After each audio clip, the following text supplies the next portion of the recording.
आज नागपूर हिवाळी अधिवेशनाचा पहिला दिवस आहे।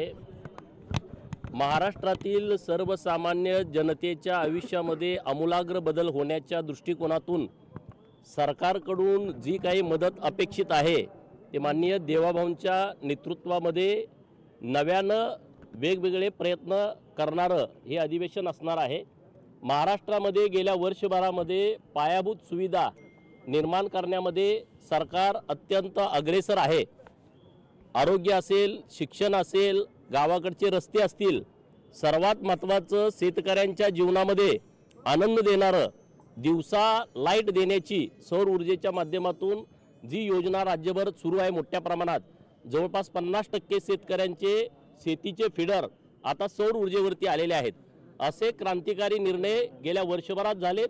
पुढच्या वर्षभरामध्ये सुद्धा असे चांगले निर्णय माननीय देवाभाऊंच्या नेतृत्वामध्ये सरकार नक्की करेल अशा पद्धतीची आम्हाला आशा आहे।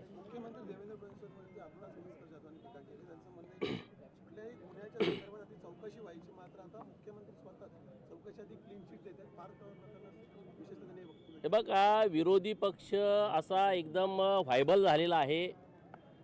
विरोधी पक्ष नेतेपद मिळत नाही या भावनेतून यांची मानसिकता पूर्णपणे बिघडलेली आहे।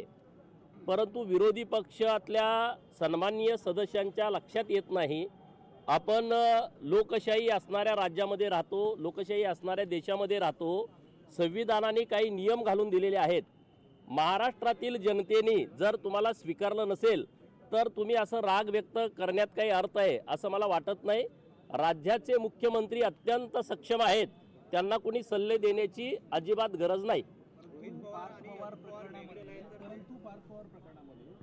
जाणीवपूर्वक चालढकल केली जाते असं तुम्हाला वाटत नाही का? कारण प्रकरण समोरून 1 महिना झाला, यामध्ये मुख्य आहे हे देखील समोर आलं, तरी सुद्धा अद्याप दिग्विजय किंवा पार्थ पवार माननीय मुख्यमंत्री महोदयांनी याबद्दलचे स्पष्ट संकेत दिलेले आहेत, स्पष्ट सूचना दिलेल्या आहेत।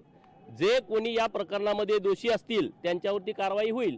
माननीय मुख्यमंत्री महोदयांनी स्पष्ट आदेश दिल्याच्या नंतर त्यावरती काही मत व्यक्त करावं असं मला अजिबात वाटत नाही। सर, दक्षिण आफ्रिकेतून सोयाबीन वेगळे नाही तर ते राजकीय एकत्र डान्स करतायत असा आरोप सभापती राम शिंदे यांनी केला आहे। आता ते त्यांना विचारा, रोहित पवारांना आणि पार्थला ते एकत्र आहेत का वेगळे आहेत? मी काय त्यांचा प्रवक्ता नाही पवारांचा। सर नाही, मी बघत नाही कुणाच काय।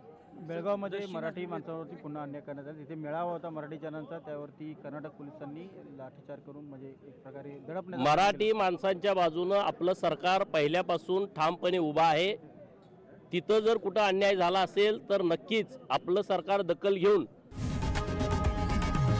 लोकशाही मराठी ऐका, पहा, जागरूक रहा।